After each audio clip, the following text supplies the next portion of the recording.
I open my eyes. I am readying myself for the morning. A golden cheekbone lined by the rising sun, beautiful in its simplicity.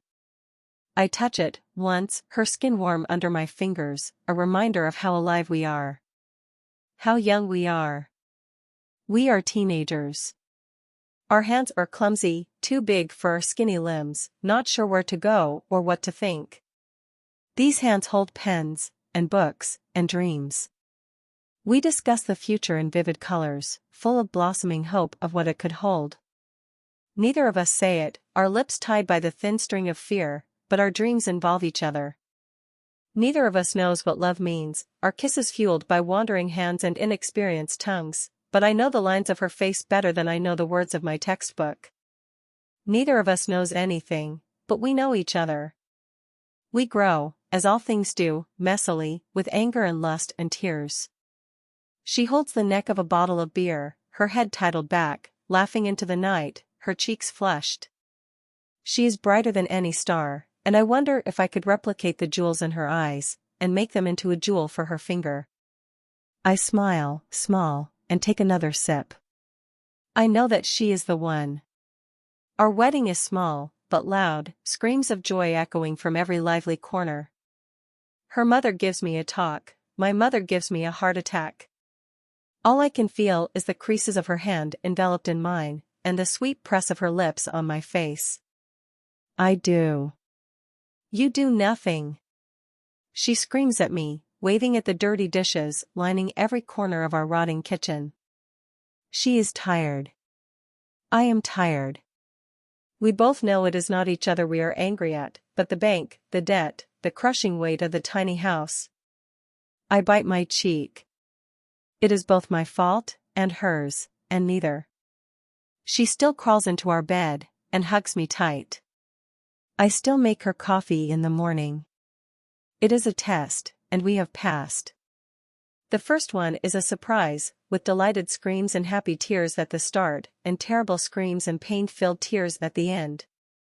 But she is alive, and our child is alive, and they both nestle deep into the lining of my heart and refuse to let go. Surely my heart will run out of space for any more love. I was wrong. We have 2 more, and it still makes room. The children grow fast, faster than we ever did. They are sickly sweet when young, chubby cheeks and grotty hands, always reaching for something more. A little older, and they're cheeky, and quiet, and confused. A little older, and they're angsty, quiet, and polite. A little older still, and they're angsty, and quiet. Then comes the dreaded stage. Angsty, and angsty. Teenagers. A little older, and it's going, angsty, and angsty. Then gone, going and angsty. Then gone, and going. It's not long before the last kisses us both on the forehead and thanks us for the privilege of receiving our love. I hold her hands. Love is not a privilege, I say, it is a necessity. She smiles, and thanks us anyway. She was always far too polite. We move into a smaller house. Cozy, not cramped. It brings back memories of our first place. Don't talk about that, she says, that place was awful. She smiles more now, and fills her days reading books and making bread. I kiss her neck as she makes cookies, and she playfully pushes me away.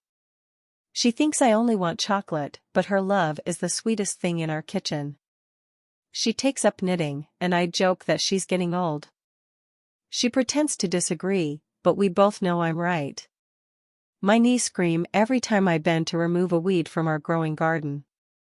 She gets sick. She survives. I get sick. I survive. She has glasses now, small and oval-shaped, perched on the top of her nose. The kids in the neighborhood call us Gran and Pops. Apparently, according to our son, we have a reputation. I disagree, of course. The only reason she makes cookies for the school children is so they don't drive their chunky bikes through my nice flowers. So what if I help them fix their punctured tires?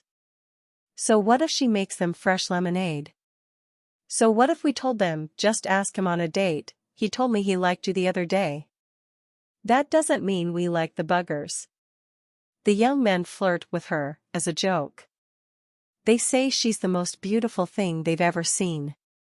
I growl at them, of course, but only because they're right. Our faces are lined with wrinkles now, and my hearing is half gone. She's stooped now, hunched and pinched, yet every time she smiles we go back to being young, with those jewels in her eyes, and I fall in love all over again. We don't go out to the kids anymore. They come to us, and a young man helps her make the cookies when her hands shake, and a young woman helps me with the weeds when my knees give. I hear on the news every day about the new generation being lazy, and I shake my head every time. These kids are just growing the way all things grow. Messily. I wake up one morning to the sweet sound of birds. I wake up one morning to the smell of fresh grass. I wake up one morning, the sun peeking over the horizon, its gentle limbs stroking our faces from the window.